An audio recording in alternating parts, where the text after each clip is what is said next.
directo por CRN Televisión y es el momento ya de conversar con mi invitado de hoy, quien es el diputado de la Asamblea Nacional, William Benavides, quien también es miembro de la Dirección Nacional de Tupamaro. Agradecemos igualmente su participación a través del 0424-925-6109.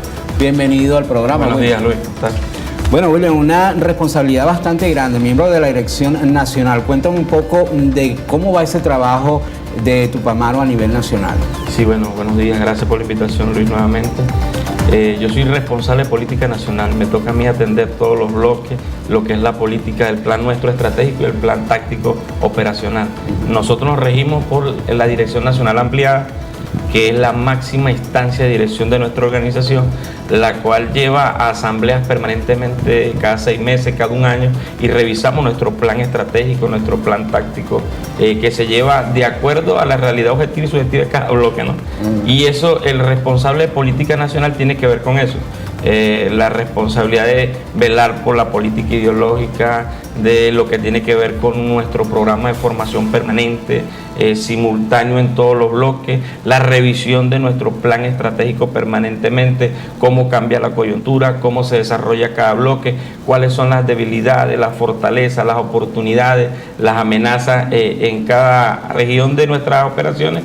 Y bueno, aparte de eso, también nuestra responsabilidad como diputado nacional, que tiene que ver con el parlamentarismo de calle. Nosotros permanentemente andamos en la calle conversando, discutiendo con la gente, temas de interés nacional. Yo creo que en ese ir y de venir en la calle, ¿cuáles son los temas que salen a colación con mayor frecuencia? Mira, ahorita los 2 temas fundamentales, lo de la comida y la inseguridad, son 2 temas que nosotros hemos analizado con mucho cuidado, hemos explicado del punto de vista histórico, porque parece hay gente que hace muchos análisis superficiales. El problema de la comida es así, ya va, ¿hay o no hay una guerra económica? No hay. ¿Por qué no hay? Díganme los productores, por ejemplo, cuando tú le entregas a una empresa $5.000 millones y que no produzca nada, ¿qué es eso? O sea, ¿cómo se utiliza la comida como arma de guerra? Y hay elementos históricos. Mira, cuando asedian a Roma, es que utilizaron, el asedio era parte de la comida, o sea, quitarle la comida a un ejército para asediarlo. Lo que hicieron contra los persas, contra el imperio persa, cuando trató de incursionar en otras áreas, era la comida, la red de abastecimiento, ¿no? Venezuela ocurre igual, que nosotros tengamos una país, sí, el problema es la producción y a eso nos estamos abocando. Exacto. Como organización nosotros decimos, bueno, si aquí hay un detalle, la producción de comida, yo no me puedo quedar con la crítica, yo me tengo que quedar fundamentalmente con lo operacional. ¿A qué hago para tratar de solucionar esto? ¿Qué hago para tratar de paliar esto? Sembrar. Por eso nosotros a nivel nacional tenemos un plan que se llama Siembra Tupamaro, huertos urbanos, periurbanos, casas productivas, todo eso lo que tiene que ver con el banco de semillas, producir nuestros propios insumos, biol, sulfo, calcio, humus de lombriz, o sea, como nosotros desde el punto de vista orgánico, con material prácticamente que no tiene ningún costo, en el mercado capitalista nosotros podemos producir los bancos de semillas para eso. Y es un poco para rescatar la cultura de la producción.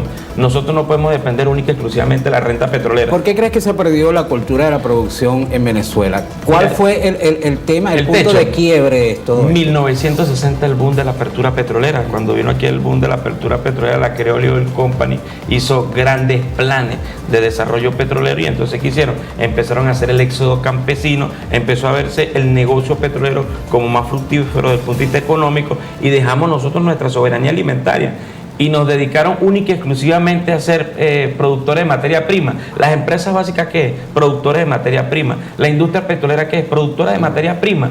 Bueno, no seguimos desarrollando aguas abajo toda la cadena de producción, pero hicimos un éxodo campesino importante. Entonces, ¿qué vemos? Con grandes cordones de miseria en la ciudad, que es parte del sistema capital. Nosotros tenemos que transformar eso y es la actividad política de la organización revolucionaria. No nos podemos quedar en la crítica. Claro, sin embargo, ustedes han comenzado a hacer, como dijiste, trabajo de campo en las comunidades para que comiencen a sembrar sus propios productos. Aquí en Monagas, ¿cómo va ese trabajo? No, bien. Nosotros aquí tenemos 4 ejes de desarrollo importantes propios. Los bancos de semillas para nosotros ahorita es fundamental, porque sin semilla no va a poder sembrar. Y una de las cosas del bloqueo económico contra Venezuela es la semilla. Por ejemplo, los paquetes transgénicos y los paquetes de producción transgénica vienen con todo, con su insumo, con sus antibacteriales, todo su broma.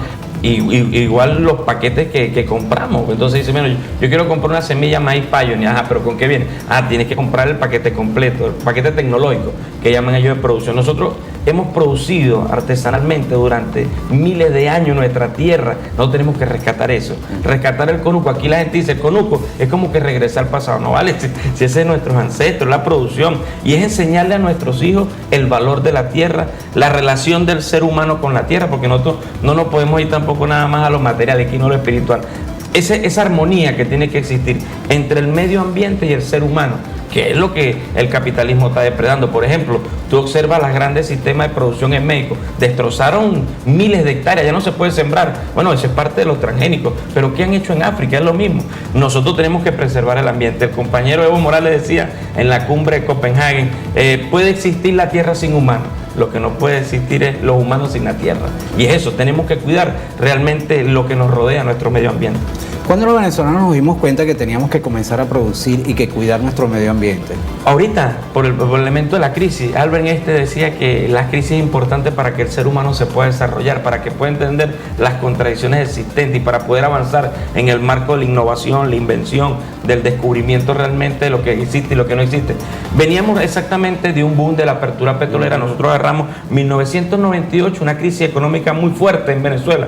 Pareciera que aquí a alguna gente se le olvidan, algunos presidentes políticos. ¿Cómo fue el proceso ese de 1998 cuando gana el comandante Chávez? Luego, ¿cómo empieza un proceso de transformación? Que precisamente gana por la decepción que tenía el pueblo de ese bipartidismo, ADECOPE y ese pacto de Nueva York, que después se llamó Pacto de Punto Fijo. Luego ese proceso cuando viene a cómo asumir la industria petrolera como un elemento fundamental para la mejor repartición equitativa del erario nacional. ¿Y cómo empezó a avanzarse? Bueno, viene el golpe de Estado del 2002, cuando salen las 49 leyes habilitantes, cuando las 49 leyes habilitantes empiezan a notar cuál era el desarrollo que quería la Constitución, las 49 leyes habilitantes, el rumbo que daba. Primero la tierra, los terratenientes se molestaron y es cuando empiezan a incursionar para acá los paramilitares. Tendríamos que recordar en las fincas de Zulia, de Táchira, los grandes hacendados de Apure, empiezan a trasladar el paramilitarismo a Venezuela para que le defienda su finca supuestamente de lo que iban a hacer los asaltantes bolivarianos o la revolución, y cómo empezaron a asesinar campesinos. Pareciera que a alguna gente se le olvida eso. El primer elemento de producción, el primer modo de producción, ¿cuál es? La tierra.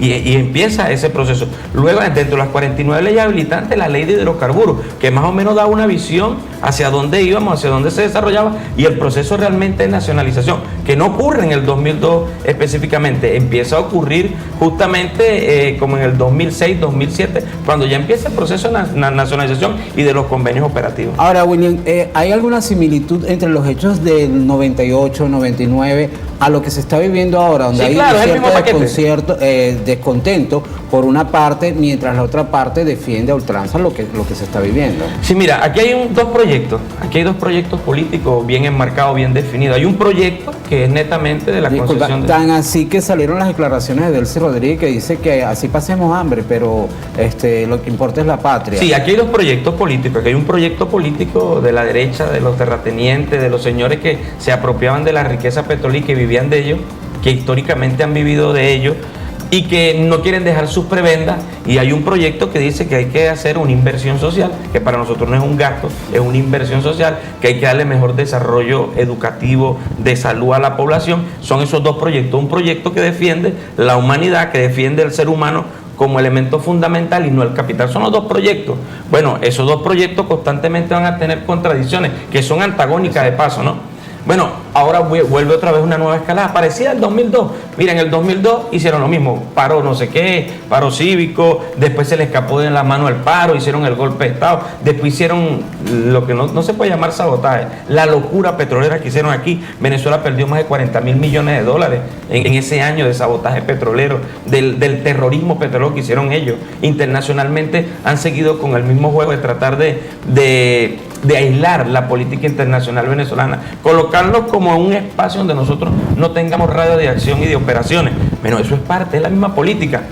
Tenemos que recordar que Estados Unidos no trabaja 1 año ni a 2 años. En el caso de Muammar Gaddafi, Libia, 20 años una operación. Lo que ellos llaman paciencia estratégica. Lo están haciendo ahorita con Corea del Norte. Lo hicieron por 50 años con Cuba. Lo están haciendo ahorita con Rusia. Un proceso de sanciones que nadie entiende. ¿Cómo tú sancionas a una potencia como Rusia? Bueno, es la locura imperial. Es la locura que en el marco de la nueva repartición del mundo ahorita hay un proceso de guerra fría que no es para nada guerra fría, que también lleva a guerra a pequeña escala, sí, a pequeña escala. Por ejemplo, el escenario de guerra de Siria es un escenario de guerra que está ahí, donde hay dos grandes potencias y se observa que han entrado en contradicciones permanentemente. Lo que se denominó la guerra fría en los años 80 y 90, no es lo mismo, es las mismas operaciones. Ahorita hay un proceso de contradicciones interimperialistas entre dos procesos de imperio, ¿no? O sea, el imperio ruso y chino como imperio y el imperio norteamericano con su aliado histórico, la Unión Europea, en el marco de la repartición de a quién le compro o a quién le vendo. Pero en Venezuela, trasládame todo esto.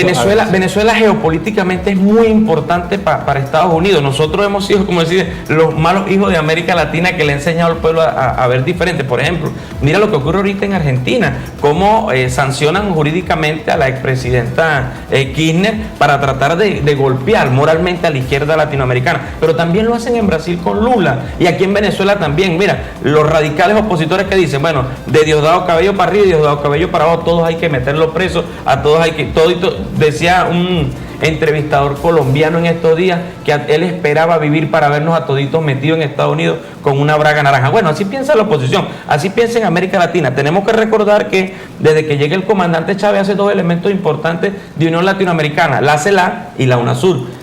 Me tengo que ir a una breve pausa, William. Al regreso seguimos conversando de este tema y bueno, de los últimos acontecimientos que han ocurrido en el país. Estoy conversando con el diputado William Benavides, miembro de la Dirección Nacional de Tupamaro. Una breve pausa y ya venimos.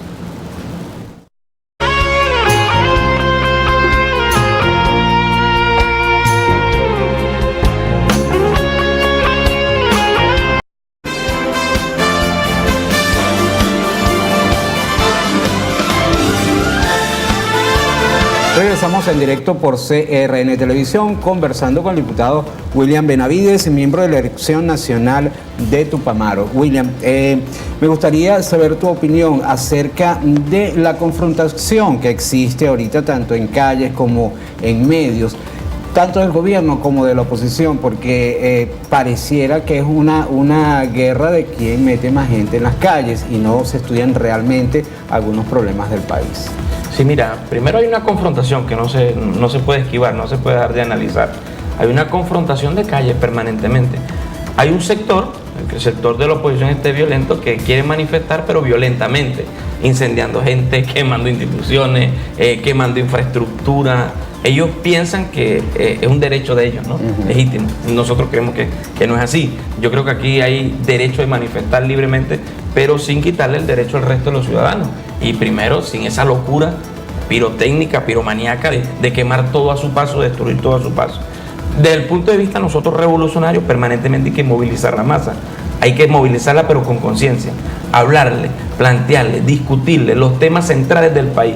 ¿Qué está ocurriendo? ¿Hacia dónde vamos? ¿Qué es lo que planea el enemigo? Hablarle permanentemente a la gente. Creo que es importante. Ahorita hay un proceso electoral, la constituyente, y es importante mantener a la masa movilizada, con altos niveles de conciencia y con alto compromiso de la patria. Mira, aquí alguna gente dice, bueno, pero la constituyente del chavismo no vale. La constituyente es del pueblo venezolano, la constituyente es de la gente que ama un proyecto diferente. ¿Y que cómo se hace con esa cantidad de personas? No voy a decir una cifra porque muchos dicen que es la mitad, que el domingo expresaron su opinión. Por muy pequeña que sea la medida, y le quitas la mitad, serían 3.500.000 personas. ¿Cómo se hace con esa otra parte que no está de acuerdo con la constituyente? Primero, matemáticamente es imposible la cifra que ellos dieron, ¿no? Cualquiera que tenga 4 dedos de frente, para no decir 5, hace una pequeña ecuación, regla matemática de 3, simple, y observa que es imposible, ¿no? Primero eso. Segundo, el engaño a su propia gente. Pero es que ese plebiscito era para la comunidad internacional, no era para Venezuela. Nosotros sabemos quién es aquí oposición y quién no es oposición. Cuál es el músculo que tiene la oposición y cuál no tiene, dónde es fuerte y dónde no es fuerte. Eso lo tenemos nosotros súper claro, ¿no? Entendido desde ese punto de vista. Lo que tiene que ver con esa otra parte de la sociedad venezolana que es opositora o que no le parece la revolución bolivariana. Estamos en democracia. La democracia es de las mayorías. Y eso es parte de eso. Ellos se hablan permanentemente que son demócratas, que defienden la democracia. Bueno, en Estados Unidos y en la OEA decían que era la democracia representativa. Sí, ellos defienden la democracia representativa porque es la democracia de la élite es la democracia de la plutocracia, de la cleptocracia que históricamente vivió en este país y que históricamente gobernó este país. Ahora, la democracia participativa y protagónica. Yo soy diputado, yo soy del pueblo normal, de la Cruz, llanito, me puedes conseguir al lado de la plaza ahí permanentemente hablando de política con la gente. Eso te quiere decir que hay una democracia participativa y protagónica. Yo no soy ni hijo de rico, ni vengo de una casta multimillonaria, ni de empresario, ni de nada. Te quiere decir que hay una democracia participativa. Ahorita la constituyente lleva muchachos jóvenes, muchachas jóvenes, muy jóvenes, campesinos, discapacitados. ¿Y por qué? ¿Por qué no aceptar la discusión colectiva? ¿Por qué no aceptar también que de este lado hay un músculo político, que hay una gran caudal de gente que piensa diferente a ellos? Bueno, en otros países han dirimido las diferencias a punta de guerra civil y a punta de plomo. Mira, el síndrome de Ruanda. ¿Has hablado de eso? El síndrome de Ruanda. Mira, aquí cuando hubo el Mundial USA 94, empezaron a azuzar dos grandes tribus en Ruanda y después en pleno mundial se asesinaron, ¿vale? Más de 6 millones de personas. Y aquí la televisión no dijo nada, nadie dijo nada. Recientemente, hace 2 años, acaban de separar un país como Sudán y colocaron Sudán del Sur y Sudán del Norte. Sudán del Sur, los pobres; Sudán del Norte, los ricos, los que tienen el material. Eso es lo que queremos para Venezuela, dividir el país en 3 o 4 pedazos para que las potencias extranjeras lo asuman. Eso es lo que queremos. Yo creo que eso no es ser patriota, yo creo que eso no es querer a Venezuela. Ellos que hablan permanentemente de querer a Venezuela, yo creo que tienen que ponerse a producir. ¿Cómo es que tú tienes una gran industria y no la colocas a producir simplemente para hacerle daño a un gobierno? Yo creo que aquí hay que hablar mucho de eso, de los sistemas de producción, de los niveles de producción, de los mecanismos de producción. Nosotros no podemos seguir utilizando la comida como arma de guerra. Nosotros no podemos seguir utilizando la economía como arma contra un pueblo. Aquí quien está sufriendo es el pueblo llano, es el normal, el común y corriente. Ellos no. Tampoco se puede utilizar la violencia contra el pueblo, como ha ocurrido en ciertos casos con organismos policiales. Mira, caso reciente del muchacho que pasó en Anzoátegui. Los compañeros de la Fuerza Armada tienen el apoyo popular. Y mira, y el ministro de Interior y Justicia, el ministro de la Defensa, cuando se ha desarrollado exceso policial, lo colocan a orden de tribunal, o militar o civil, de acuerdo a su competencia y del delito que se le vaya a imputar.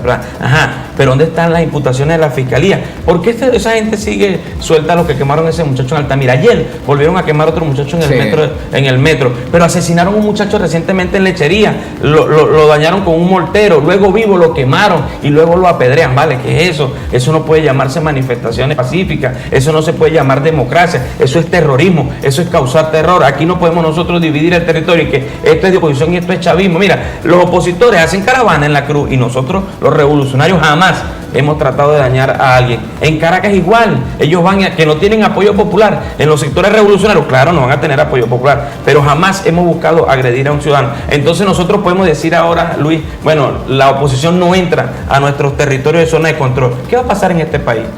Pequeñas islitas, pequeños islotes. ¿Hacia dónde vamos a llevar la violencia, Luis? ¿Hacia dónde la oposición quiere llevar la violencia? ¿Hacia una guerra civil? ¿Será que ellos se quedarán aquí en Venezuela cuando se presente una guerra civil? Recordémonos lo que pasó en Colombia. 50 años de guerra civil, 50 años de guerra. ¿Y dónde estaba la oligarquía colombiana? Todas vivían en Estados Unidos y en Europa. Todas las grandes familias seguían viviendo en Estados Unidos y Europa. ¿Quién sufrió realmente la guerra civil colombiana? El pueblo llano, pueblo contra pueblo. Los soldados colombianos son del pueblo y la guerrilla colombiana es el que sufre siempre. Entonces nosotros le decimos al pueblo: si usted es de oposición, está muy bien, pero hay niveles de discusión y aquí hay cronogramas electorales que tenemos que respetar.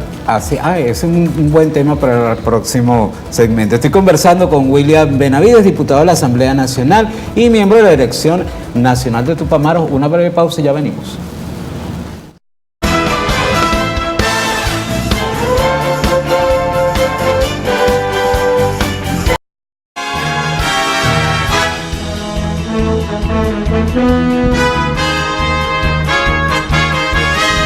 Continuamos en su programa en directo por CRN Televisión, ya para el final de nuestra entrevista con el diputado a la Asamblea Nacional y miembro de la Dirección Nacional de Tupamaro, William Benavides.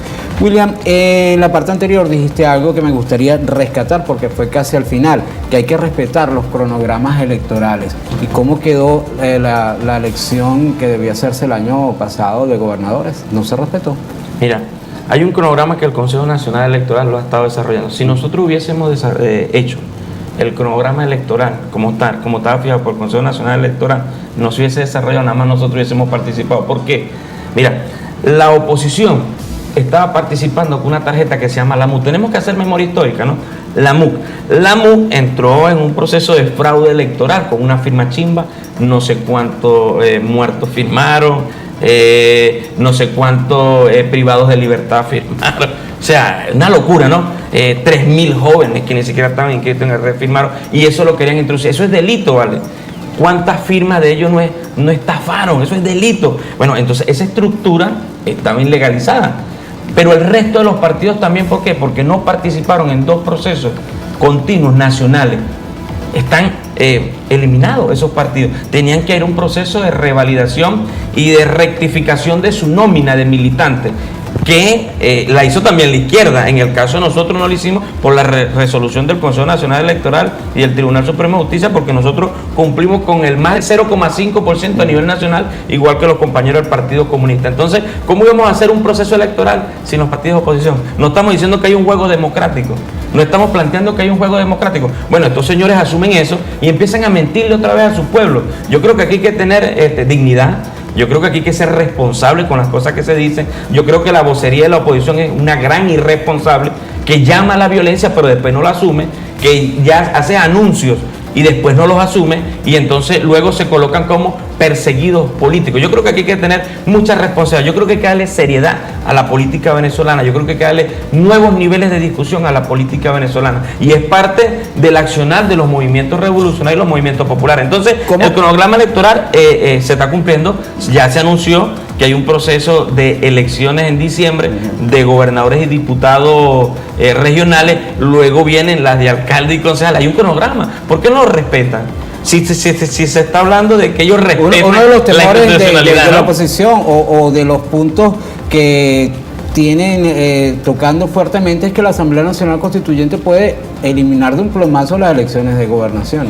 No, eso es mentira. Mira, primero, la Asamblea Nacional Constituyente va a legislar sobre la política nacional, va a hacer un proyecto de nueva constitución, luego va a hacer un proceso eleccionario. Si el pueblo lo acepta o no lo acepta, esas modificaciones, ese elemento de discusión ahí, y lo que viene otra vez el proceso de elecciones continuas para legitimar todos los poderes. Eso es normal, eso se hace en todos los países. En Estados Unidos no saben de constituyentes porque ellos tienen la constitución de Abraham Lincoln, imagínate, y lo que le hacen es pequeñas reformas. Una constitución muy pequeña, que es muy atrasada de paso, donde hay elecciones ni siquiera de segundo grado, de tercer grado, que es una pena para la humanidad cuando ellos hablan de democracia. Pero tendríamos que decirle también a Colombia que el presidente Juan Manuel Santos está diciendo que hay que quitar la constituyente, si en el marco de las discusiones de paz la insurgencia colombiana estaba pidiendo una constituyente para que el pueblo se expresara. Pero aquí sí hay que quitarla, pero allá ni siquiera la dejan ni siquiera discutir. William, ¿y tú crees que aquí en Venezuela pueda lograrse en algún momento un consenso o una amalgamiento de ideas entre oposición y oficialismo, y dejemos de lado esa línea tan chocante que ha separado y dividido hasta familias y que ha hecho que muchos también salgan del país en busca de otras oportunidades por la situación crítica que se está viviendo? ¿Crees que llegue un punto de consenso y que se pueda de verdad decir que se está viviendo en paz en Venezuela? Mira, primero yo creo que somos civilizados, y lo decían estos de un compañero, podemos discutir, pero con sinceridad. Y eso de que, bueno, la gente sale por política del país, eso es histórico. En los años 60 y 70, ¿cuántos compañeros no fueron exiliados por su posición política? ¿Cuánta gente nuestra no fue a vivir a Cuba, a México, a cualquier otro país por su posición política? Entonces eso no es nada nuevo. En Venezuela eso no es nada nuevo. Lo que pasa es que ahora es mediático, público y comunicacional, todo el mundo. Bueno, se fue fulano de tal del país por posición política o por planteamiento político, pero eso ha sido histórico. Tendríamos que recordar eso, ¿no? Tendríamos que recordar históricamente dónde murió Bolívar, porque aquí en Venezuela no lo dejaban entrar por posición política también, ¿no? Eso es histórico. Ahora, lo de entendernos políticamente, yo creo que aquí hay nivel para entendernos.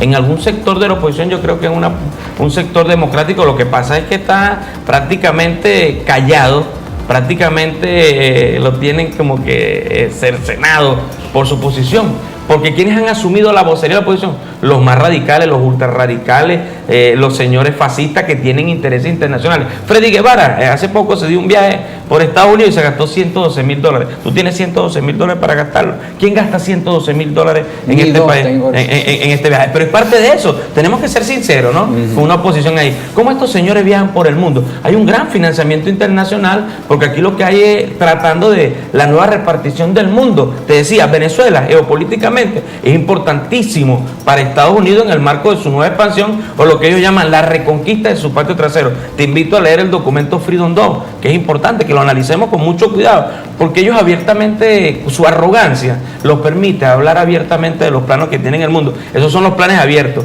Los planes secretos es parte de las estructuras paramilitares, continuar con la guerra, seguir saboteando la economía, seguir tratando de dañar a nuestro pueblo. Es parte de eso, ¿no? Es parte de la política. 30 segundos para que te despidas de nuestros televidentes. No, primero, bueno, muchísimas gracias por la invitación a CRN, a usted, camarada Luis, a todos los compañeros. Felicitaciones, realmente el Día del Periodista, lo dije hace poco en una entrevista también, en una rueda de prensa. Nosotros vamos a seguir en la calle combatiendo, luchando. Nosotros vamos a seguir con nuestro planteamiento político. Nosotros llamamos a la conversación y a la discusión política de altura, no de amenaza, no de chantaje, no de grosería. Discusión política de altura. Creo que en la oposición hay elementos políticos importantes que pueden discutir. Venezuela es una sola. Aquí hay una sola república, aquí hay un solo gobierno.